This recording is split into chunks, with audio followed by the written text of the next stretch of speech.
மேலும் எவர்கள் தேவனுடைய ஆவியினாலே நடத்தப்படுகிறார்களோ அவர்கள் தேவனுடைய புத்திரராயிருக்கிறார்கள்.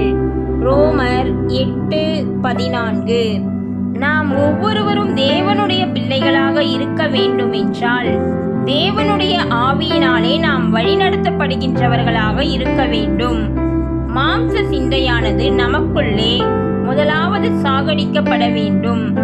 மாம்ச சிந்தையை நம்முடைய பலத்தால் சாகடிப்பது முடியாத காரியம்.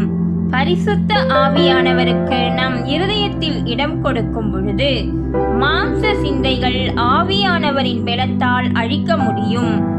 ஆவிக்குரிய சிந்தையிலே ஆவியானவர் நம்மை வழிநடத்துவார். ஆவிக்குரிய காரியங்கள் நமக்குள்ளே கிரியை செய்யும் பொழுது நாம் தேவனுடைய பிள்ளைகளாக மாறிவிடுகின்றோம்.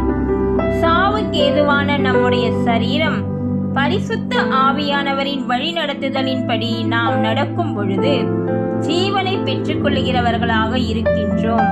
தேவனுடைய ஆவியினாலே நாம் நடத்தப்படுகின்றோமா, தேவனுடைய பிள்ளைகளாக இருக்கின்றோமா என்பதை சிந்திப்போம். ஆவியானவர் தாமே நம்மை வழிநடத்தி நம்மை ஆசீர்வதிப்பாராக. ஆமேன்.